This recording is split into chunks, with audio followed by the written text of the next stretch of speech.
வணக்கம். பரபரப்பு மீடியா செய்திகளுக்காக நான் நிரோஷன். இஸ்ரேலும் ஈரானிய ஆதரவு இயக்கம் ஹெஸ்போல்லாவும் போர் நிறுத்த ஒப்பந்தம் செய்த நிலையில் லெபனானில் போர் நிறுத்தப்பட்டுள்ளது. ஆனால் மற்றொரு இடத்தில் போர் தொடங்கியுள்ளது.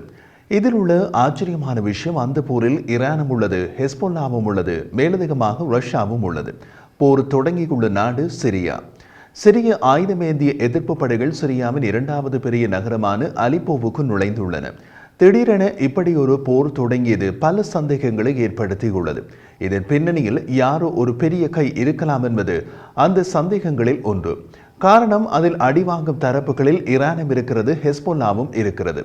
இஸ்லாமிய இயக்கங்களின் கட்டுப்பாட்டில் இருந்து அலிப்போ நகர் 2016ஆம் ஆண்டு சிரிய இராணுவம் மீண்டும் கைப்பற்றியது. அது நடந்து 8 ஆண்டுகளின் பின்னர் முதல் தடவையாக சிரிய ஆயுதமேந்திய எதிர்ப்பு படைகள் அலிப்போவுக்குள் காலடி எடுத்து வைத்துள்ளன.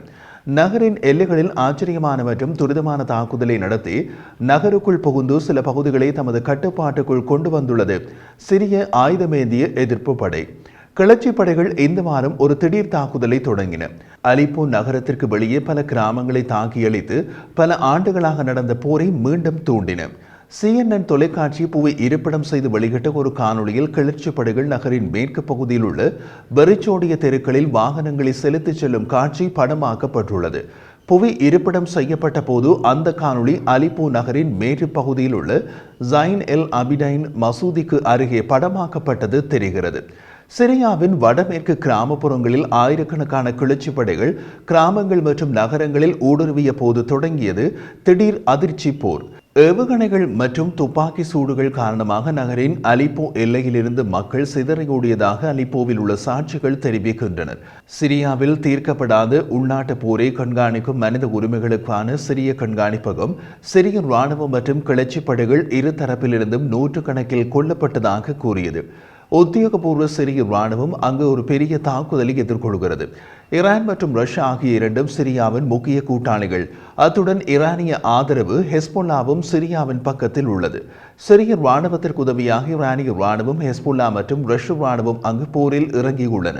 கிளர்ச்சி படைகள் சிரியாவின் ஆயுதமேந்திய இயக்கமான HTS ஹயாத் டக்ரீன் அல் ஷாமி அமைப்பை சேர்ந்தவர்கள். இவர்கள் இஸ்லாமின் சன்னி மத பிரிவு இயக்கம்.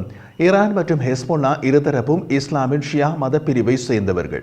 கடந்த 24 மணி நேரம் நடந்த போரில் ரஷ்ய விமானப்படை நடத்திய விமான தாக்குதல்களில் ஹயாத் டக்ரீர் அல் ஷாமி இயக்கத்தின் குறைந்தது 200 உறுப்பினர்களை கொன்றதாக ரஷ்யா கூறியது. சிரிய அரபு இராணுவத்திற்கு ஆதரவளிக்கும் விதத்தில் ரஷ்ய விமானப்படை விமானங்கள் HTS இயக்கத்தின் உபகரணங்கள் மற்றும் மனிதவளத்தின் மீது ஏவுகணை மற்றும் குண்டுவீச்சு தாக்குதல்களை நடத்தி வருகின்றன. அந்த இயக்கத்தின் கட்டளை நிலைகள், ஆயுத கிடங்குகள் மற்றும் பீரங்கி நிலைகள் மீது ரஷ்ய தாக்குதல்கள் தொடர்கின்றன என்று சிரியாவில் உள்ள ரஷ்ய இராணுவம் வெளியிட்ட அறிக்கையில் தெரிவிக்கப்பட்டுள்ளது. இந்த ஹயாத் டக்ரீர் அல் ஷாமி இயக்கம் என்பது பல சன்னி பிரிவு இயக்கங்கள் ஒன்றிணைந்து உருவாக்கப்பட்ட அமைப்பு. அதன் பிரதான பங்குதாரர் அல் நுஸ்ரா முன்னணி என்ற பெயரில் இயங்கிய ஆயுதம் ஏந்திய சன்னி பிரிவு இயக்கம். அல் நுஸ்ரா முன்னணி சிரியாவுக்கான அல் காய்தா இயக்கத்தின் கிளையாக செயற்பட்டது. சிரிய இராணுவம் மற்றும் ஈரானிய இராணுவம் HTS இயக்கத்தின் மீது தரை தாக்குதல்களை தொடங்கியுள்ளன. ஆனால் அலிப்போ நகரத்தின் பல குடியிருப்பாளர்கள் அலிப்போவின் மேற்கு பகுதியில் உள்ள பல சுற்றுப்புறங்களில் இருந்து சிரிய இராணுவம் மற்றும் ஈரானிய இராணுவம் பின்வாங்கிவிட்டதாக கூறுகின்றனர்.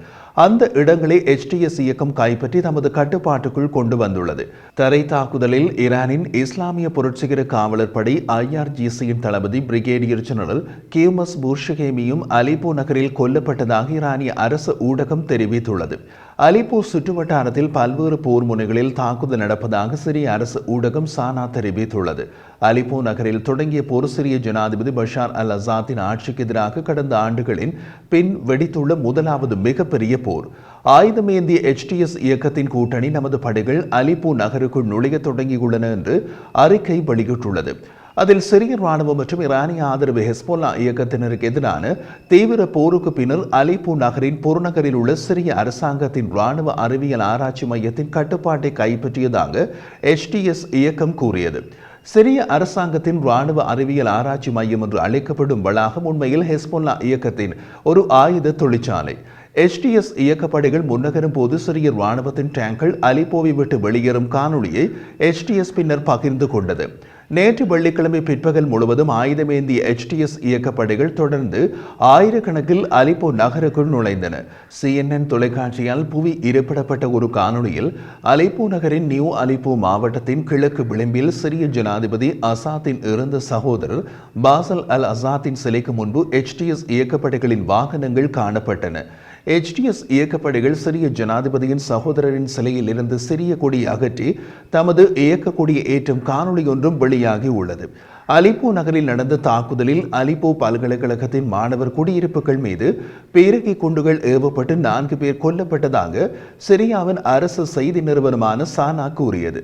HTS இயக்க செய்தி தொடர்பாளர் ஹசன் அப்துல் கானி சிரிய அரசாங்க ஊடகத்தின் குற்றச்சாட்டுகளை ஆதாரமற்ற பொய்கள் என்று மறுத்தார்.